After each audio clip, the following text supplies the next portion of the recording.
Chers frères et sœurs, enfants, jeunes gens, jeunes filles, chers amis, bonsoir. Vous êtes sur YouTube ADD Nantes et pour les enfants, les ados, YouTube ADD Nantes, enfants et ados. C'est avec joie que chaque soir je viens vers vous avec la parole de Dieu et j'espère que vous allez bien. Je vous invite à prendre votre Bible et à l'ouvrir ensemble dans l'évangile de Luc, chapitre 13e, à partir du verset 31e. Ce même jour, quelques pharisiens vinrent lui dire « Va-t'en, pars d'ici, car Hérode veut te tuer. » Il leur répondit « Allez, et dites à ce renard, voici, je chasse les démons, et je fais des guérisons aujourd'hui et demain, et le troisième jour, j'aurai fini. Mais il faut que je marche aujourd'hui, demain et le jour suivant, car il ne convient pas qu'un prophète périsse hors de Jérusalem. » Le titre « Les renards dans les églises ». Quelques pharisiens vinrent lui dire « Va-t'en, pars d'ici, car Hérode veut te tuer. » Ils se souciaient de la sécurité de Jésus. De la même manière que Jésus se soucie de notre sécurité. Il nous protège les uns et les autres de par le monde entier. Il nous fait grâce. Un dimanche matin, à l'issue d'un culte d'adoration, un homme m'est arrivé et quelques minutes après, il est reparti. Et quelqu'un s'approcha de moi me disant « Il est venu pour vous assassiner. » Je suis allé à son domicile et après une explication, il m'a remis l'arme blanche. Un jour, un homme me téléphona pour me rencontrer. Le rendez-vous étant fixé, je le reçus dans mon bureau. À peine dans mon bureau, ayant une révélation, je lui demande de me remettre l'arme à feu qui était dans sa veste. Il me l'a remis. Oui, Dieu est celui qui nous protège. Et je pourrais vous donner maintes et maintes témoignages ayant parcouru bien des nations dans le monde. Et les pharisiens se souciaient de la sécurité de Jésus. Va-t'en, pars d'ici, car Hérode veut te tuer. Il leur répondit, allez, et dites à ce renard, voici, je chasse les démons, et je fais des guérisons aujourd'hui et demain, et le troisième jour j'aurai fini, mais il faut que je marche aujourd'hui, demain et le jour suivant. Le renard est le symbole de la ruse, de la fourberie, de la destruction.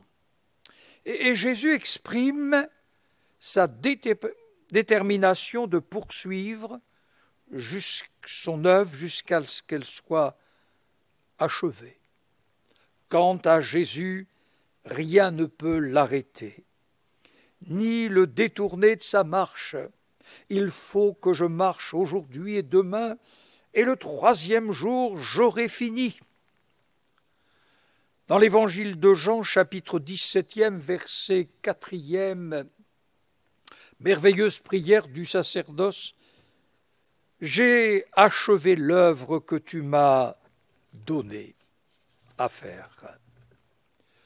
Dans le livre d'Ézéchiel, au chapitre 13e et au verset 4e, la Bible nous montre que le prophète Ésaïe va dévoiler au chapitre 13e, verset 4e, « Tels des renards au milieu des ruines, tels sont tes prophètes, ô Israël. » Oui, tels sont tes prophètes, rusés, fourbes, destructeurs. Ils seront démasqués, et ils ont été démasqués. Le Seigneur Jésus, dans l'évangile de Marc, au chapitre 11e, verset 17e, dira « N'est-il pas écrit ? Ma maison sera appelée une maison de prière pour toutes les nations. Mais vous, vous en avez fait une caverne de voleurs. » Triste spectacle. Et Jésus dira « Votre maison vous sera laissée déserte. » Matthieu 13, 23, verset 39e, « Elle n'est plus la maison de mon Père, elle est votre maison. » Matthieu, chapitre 24e, verset 2e, « Il ne restera plus ici pierre sur pierre qui ne soit renversée. Le temple va devenir un amas de pierres. » Et cela s'est réalisé en 70 avec Titus. Actes chapitre 2e, verset 1er, le jour de la Pentecôte. Oui, c'est la naissance de l'Église, le nouveau sanctuaire de Dieu, là où l'Esprit de Dieu descend. Et Jésus avait pu dire, avant de remonter dans sa gloire, « Dans peu de jours, vous serez baptisés du Saint-Esprit. » Les langues de feu, le nouveau sanctuaire de Dieu. Pierre, qui était là le jour de la Pentecôte, vivant ces choses glorieuses et merveilleuses, dans sa deuxième épître, chapitre 2e, verset 4e, dit « Approchez-vous de lui. » Pierre vivante, rejetée par les hommes, mais choisie et précieuse devant Dieu.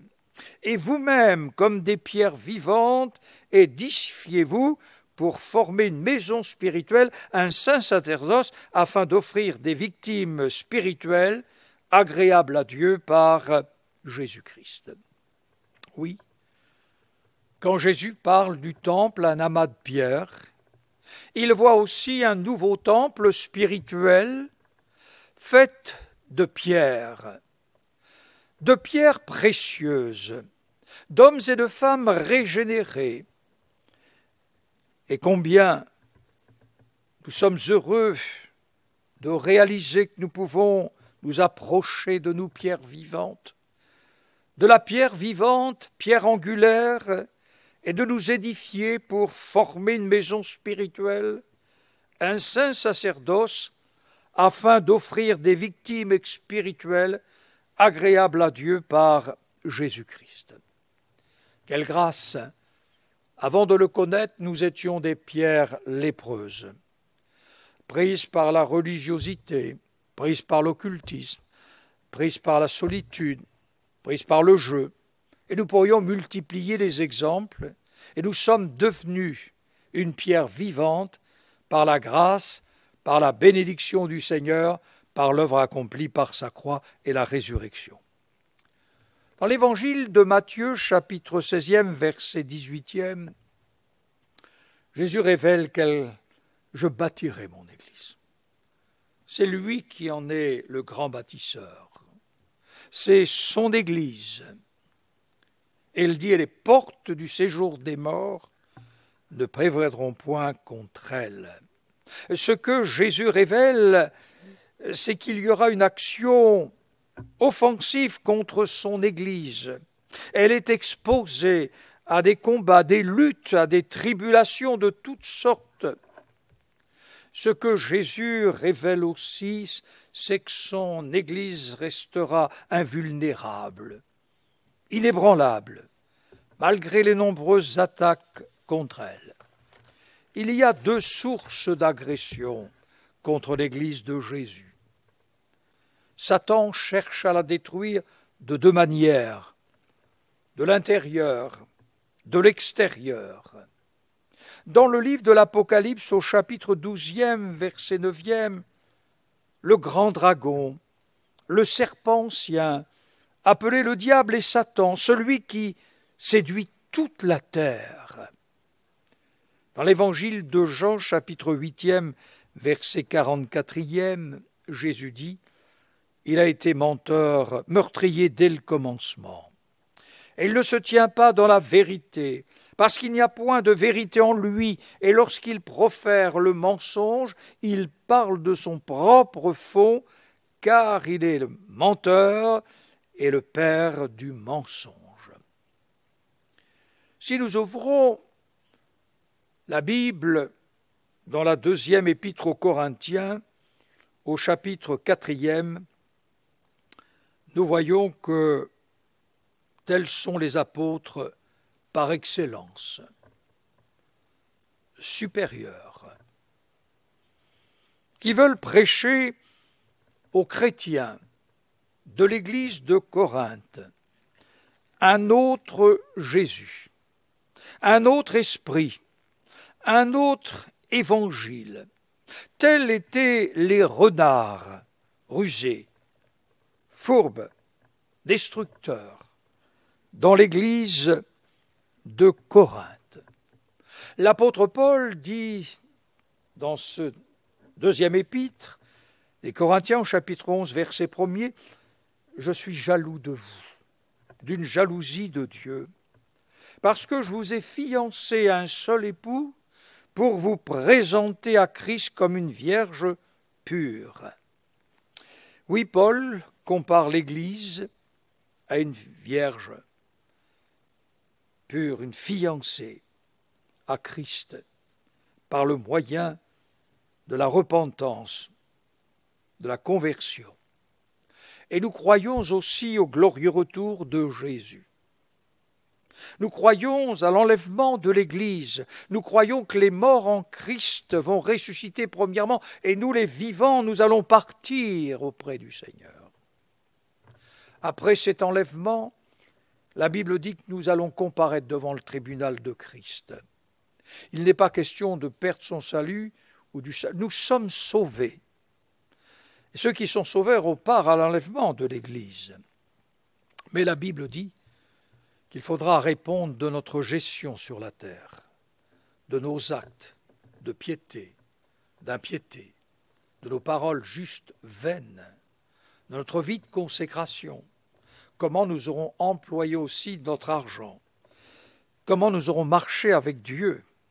Il faudra absolument passer devant le tribunal de Christ.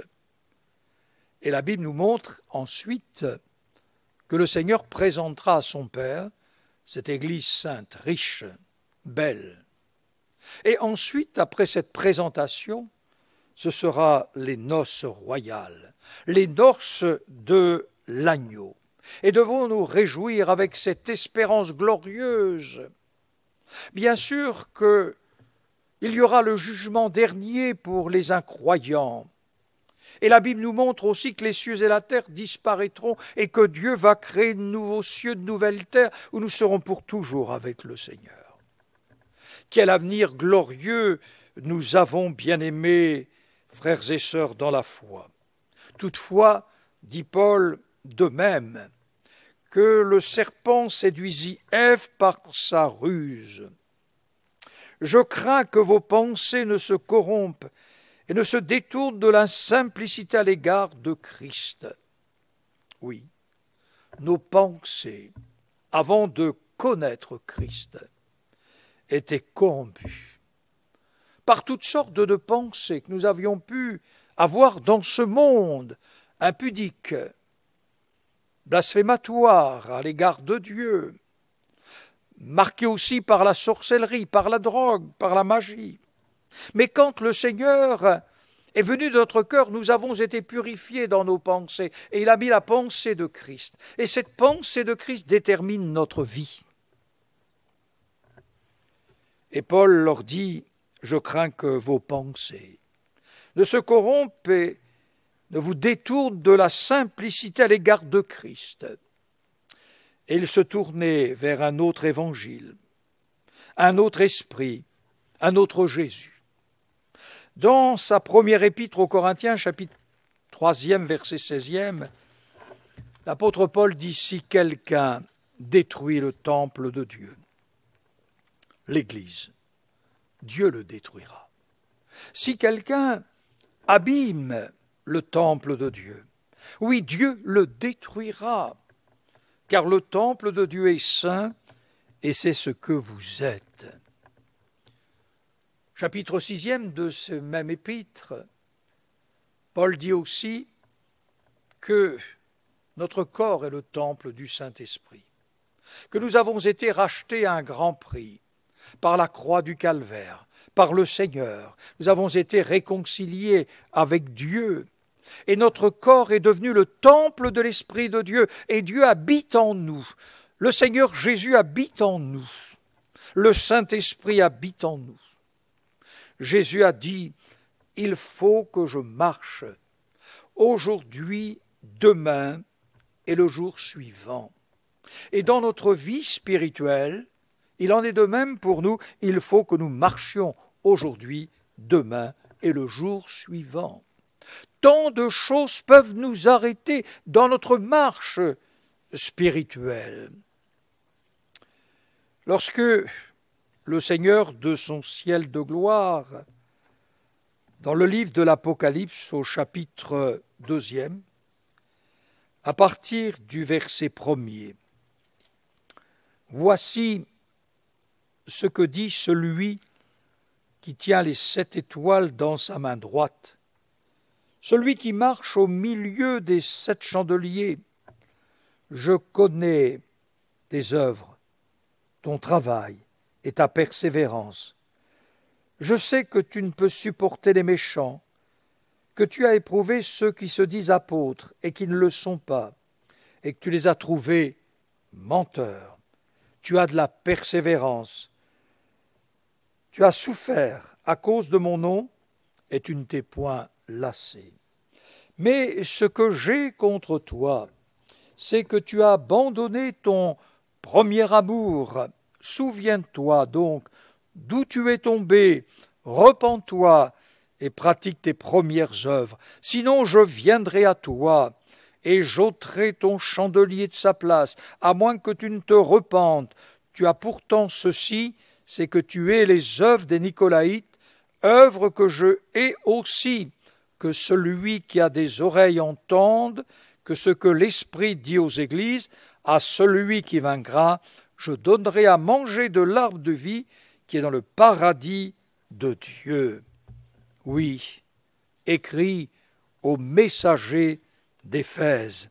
Voici celui qui tient les messagers, les pasteurs dans sa main droite, celui qui marche au milieu des 7 chandeliers dans des églises.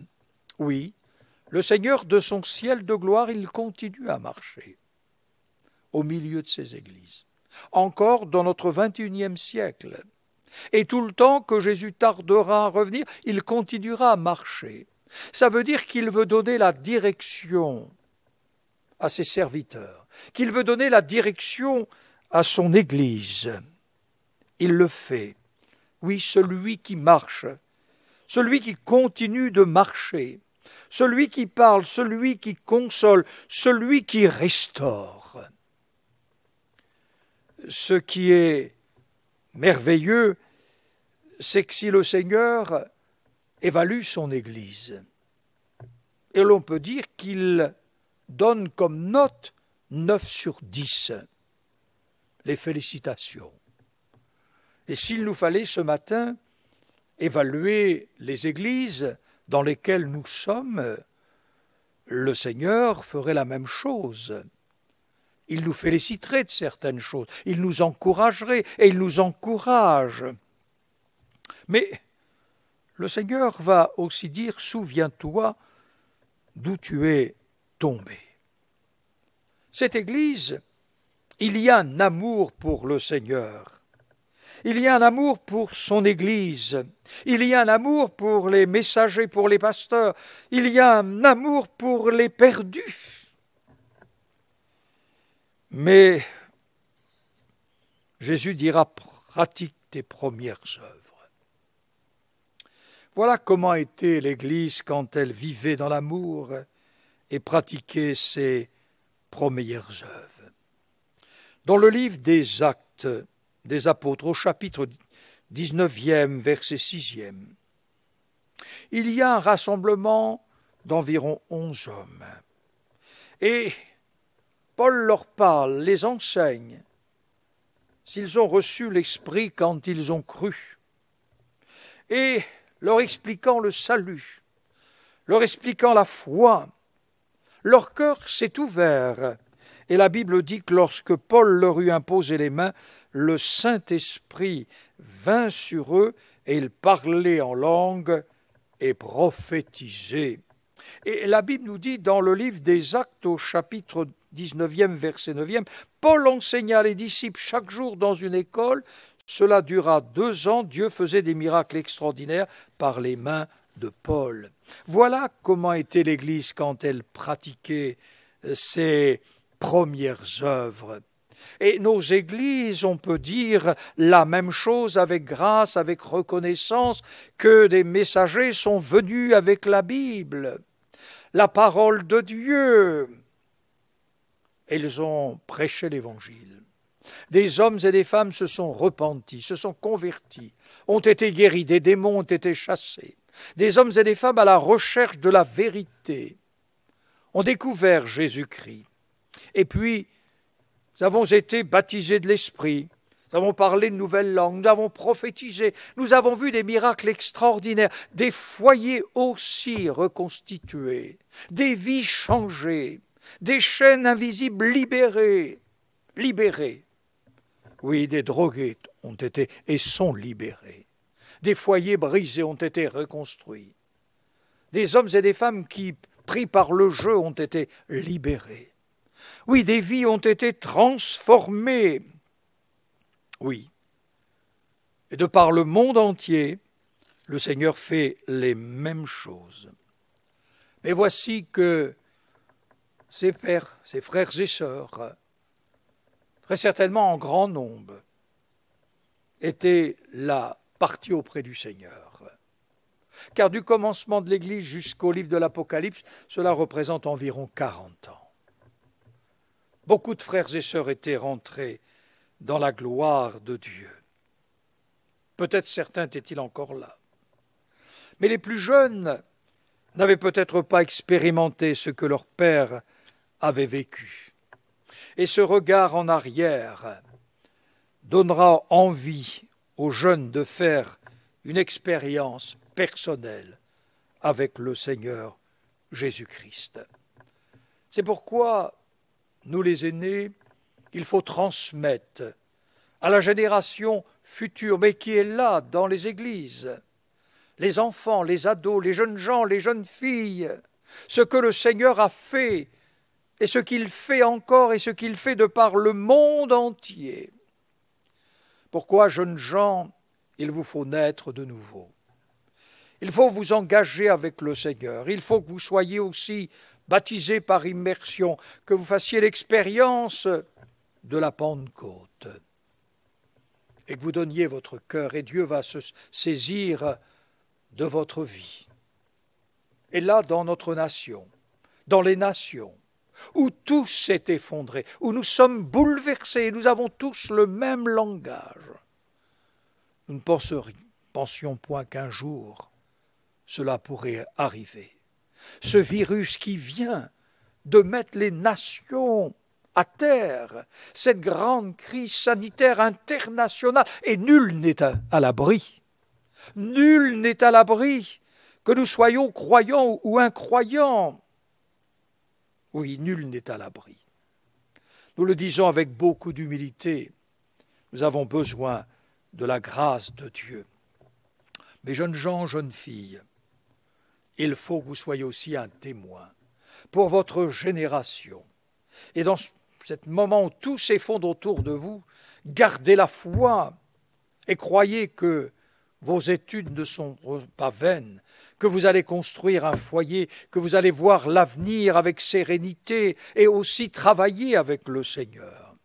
Quel que soit notre âge, que nous soyons aînés, jeunes, moins jeunes, enfants, ayons foi dans le Seigneur Jésus-Christ. Et vous qui êtes dans le confinement, où votre vie s'est arrêtée, mais où là vous pouvez vous tenir devant le Seigneur et faire cette expérience de consécration. Oui, l'épître de Paul aux Galates, chapitre 5, verset 7, Paul dit, « Vous couriez bien. Qui vous a arrêté? Qu'est-ce qui a pu arrêter pour certains votre marche avec Dieu? Qu'est-ce qui a pu vous arrêter? Faites le point. Il nous faut marcher sur les traces de Jésus. Rien ne peut nous arrêter, nous détourner de notre marche. Il faut que je marche aujourd'hui, demain et le jour suivant, parce que Jésus va revenir. Nous croyons en son glorieux retour et ce que nous vivons est un signe des temps que Jésus revient bientôt. Que Dieu vous bénisse. Vous qui êtes engagés dans cette marche, continuez à marcher, et vous qui vous êtes arrêtés, reprenez votre marche. Que le Seigneur vous bénisse.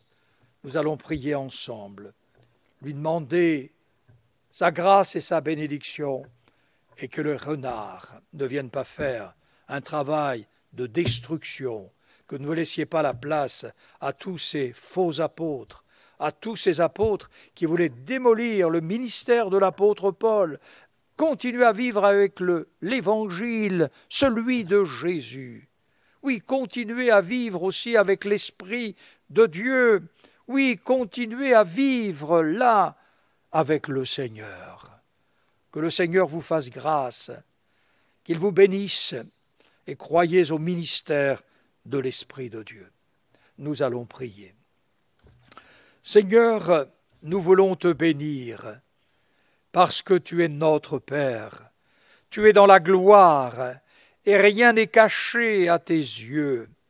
Nous te prions pour que ton Église continue sa marche, qu'elle ne s'arrête point, mais qu'elle puisse regarder la situation internationale, qu'elle puisse s'approcher de toi et que vivre quelque chose de nouveau, personne puisse nous arrêter, aucun renard puisse nous arrêter.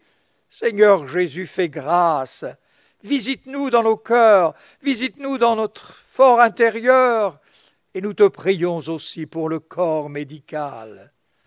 Bénis-le, soutiens-le, Seigneur, ces hommes et ces femmes qui travaillent 24 heures sur 24 pour arracher l'être humain de ces salles de réanimation et autres. Visite dans les appartements, Seigneur, celles et ceux qui sont endeuillés, qui sont malades, fais grâce. Oui, bénis les enfants, les jeunes gens, dans le nom précieux de Jésus-Christ. Que ton Église triomphe, parce que tu en es le chef, tu en es le grand bâtisseur, et tu la gardes, tu la protèges, parce qu'elle est ta propriété. Amen. Nous allons chanter.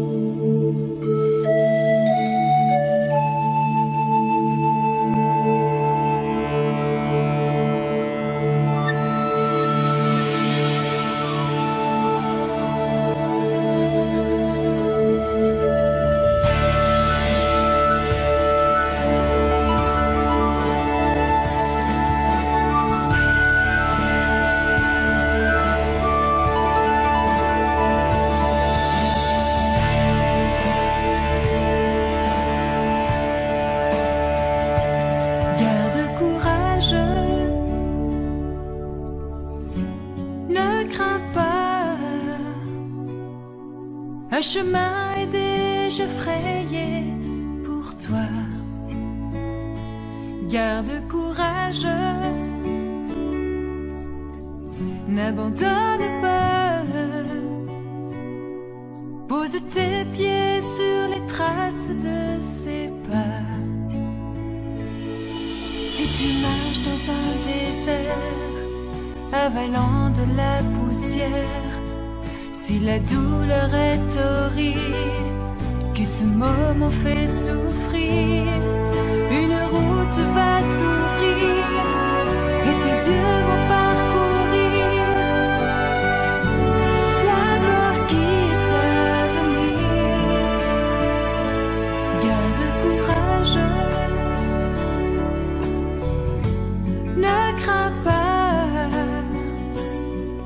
un chemin est déjà frayé pour toi.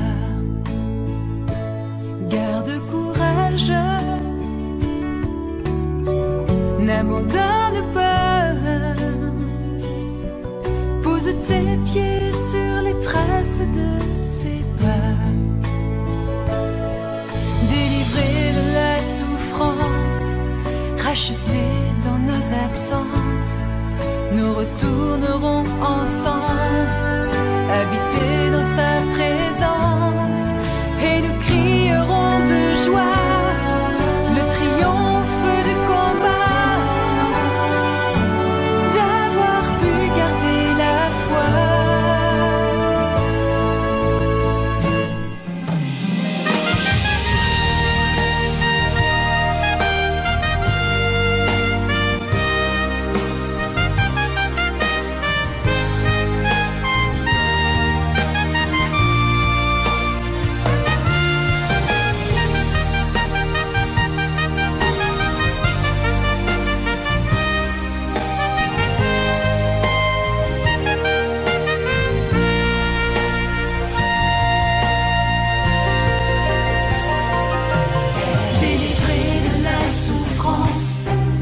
Rachetés dans nos absences, nous retournerons ensemble, habiter dans sa présence, et nous crierons de joie le triomphe du combat, d'avoir pu garder la foi. Garde courage, ne crains pas, un chemin est déjà frayé pour toi.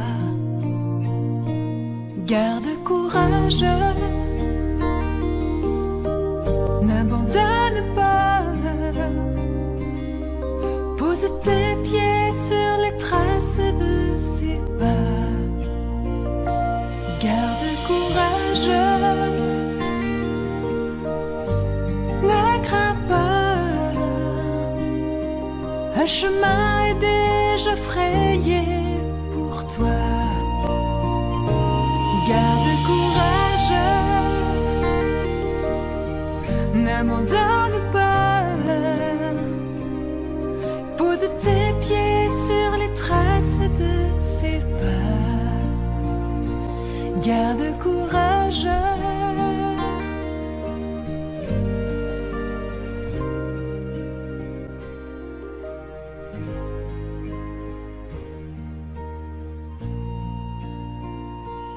garde courage.